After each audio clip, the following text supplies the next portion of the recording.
So girls, it's Monday once again and I have 2 questions again this week. This is ridiculous. But I'm going to ask you your question first because that's always the way it should go. And then once again I've forgotten to get the fish out before I started my video. I've got the fish.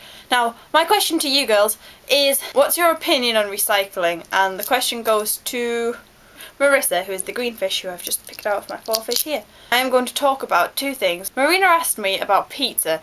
Pizza is a huge part of our society, which kind of links into Michelle's thing about culture. But I don't eat pizza myself because I don't like cheese. Now, I'm not sure if I've told you girls before, but I really just can't eat cheese. I just don't like it.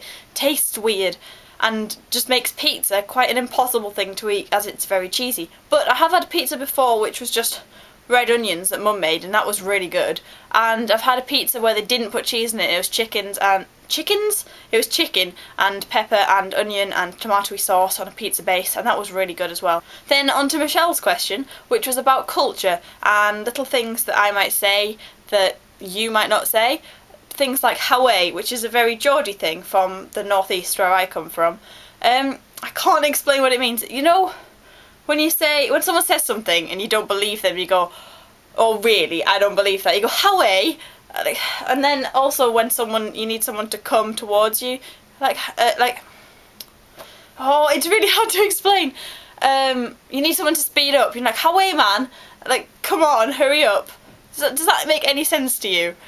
Putting the word "like" into sentences just all the time. People seem to do that.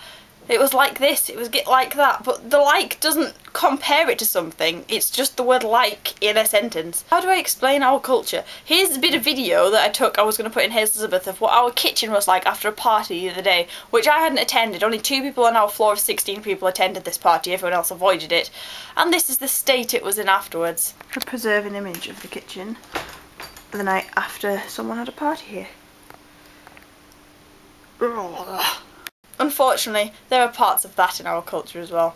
I don't think I fall into any typicalities really, apart from sometimes my voice comes across quite Geordie. But that's just because where I've grown up, and I will say colloquialisms that other people don't understand. Like, what was it the other day? Oh yeah, Cockney rhyming slang, right, is something that people associate with Britain, and it is spread everywhere. It